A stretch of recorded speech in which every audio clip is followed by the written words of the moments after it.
Before we get into this video, I would like to give you how I'm using Kotak API. First of all, I'm a quant-based trader, so I place multiple orders, almost like 2,500 orders per day. Kotak supports API in two different ways. One is using their REST API and second is using their Python. So let us take a quick look at what they offer in a REST endpoint. So first of all, in order to get started, the very first step is you need to get an access token. So that would be something you have to go ahead and get it from this developer portal. And second is you have to get the view token, and then you have to generate an OTP, and then you will get a session token.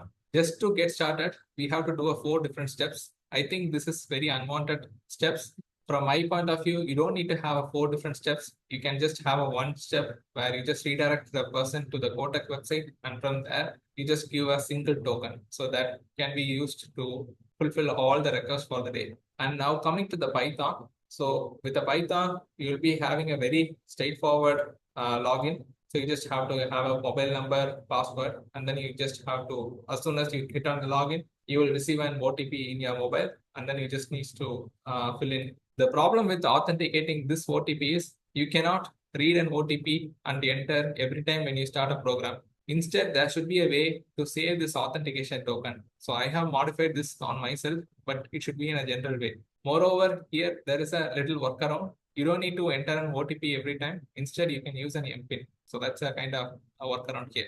And then when it comes to the Python, so if you just install this script, mainly if you are in a very large project, you will be finding, like a lot of unnecessary dependencies with a specific version that has been loaded. For example, okay, see, they never used pandas or they never used NumPy inside this whole package, but they are specifically enforcing the use 1.2, 24.2. So basically where it creates a problem is, let's say I'm running a very big project. So my project supports a different NumPy version and different pandas version. So this package will kind of create a conflict. So instead I should recommend you should say, okay, pandas version, like you should give some specific range, less than 2 to 2.1, something like that. You should not be enforcing to specific 2.0.0. So there you will have trouble in installing in your project. So now when you come to placing an order bot, you will find a lot of difficulties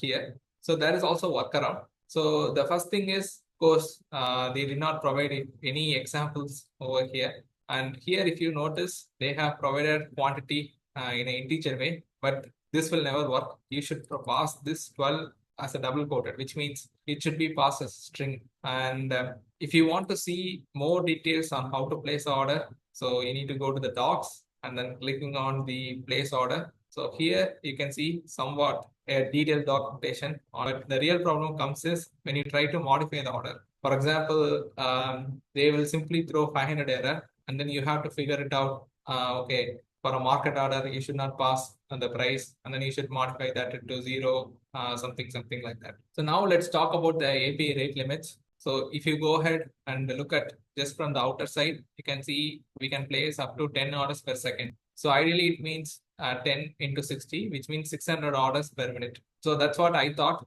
since I'm trading large number of different stocks. But once you get into this portal, especially this dev portal, so once you log in here, you can see you will get only 200 requests per minute. So the maximum that orders that you can pass is just 200. And this is excluding like the codes or what you can say, all the other requests, getting the order info, etc.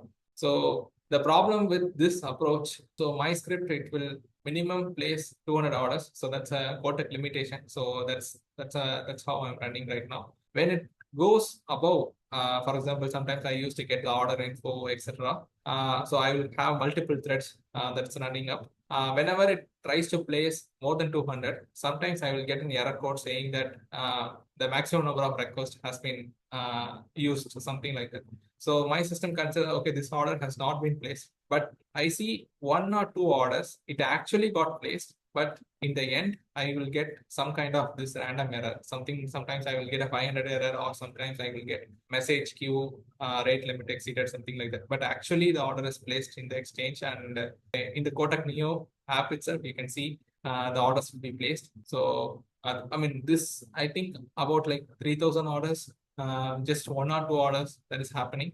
I'm not able to, what you can say, reproduce this one, but still it's a somewhat scary for me to continue running this one. So now it comes to the performance part. So when you compare the performance, Kotak takes almost 1 second just to place a single order. When you compare this with the other peers, like the technology giant Zerodha, so they take almost just 100 milliseconds to place the order. But this limitation can be overcome. So you need to be technically good, and then you have to create multiple threads to bypass this limitation. And the last part is I tested the codes since it's like what you can say, it's a little bit very slow, and sometimes it's not working. And I haven't tested much on the WebSockets part of view because I take care of the market data from a different vendor. So now we came to the conclusion of the video. So you guys would be wondering, okay, with this all such a difficulties, why should I choose an Kotak to my trade? So probably if you notice,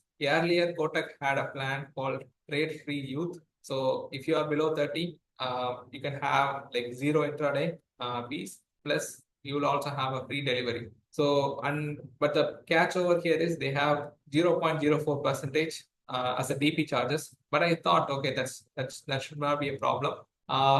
Right now they have changed the plan from 0 rupees to the 10 rupees. I don't think what I can say, we can continue in this manner. The plus point is I have a 1 year to switch it to the different broker. So for the next 1 year, I'll be having this zero brokerage plan. So that's a very pro point. So if you really run an algo, and if you just when you are placing multiple orders, almost like 3,000 orders per day, just adding like or the even 1 rupee to the brokerage would cost you 3,000, 4,000, something like that. And also I cannot avoid like what is a multiple orders because of the slippage issues, a lot of other things. So yeah, this is all about the Kotak review. If you have any comments or something like that, feel free to leave it in the comments. I will read each and every one, and I will try to answer as soon as possible. Thank you so much. Bye bye.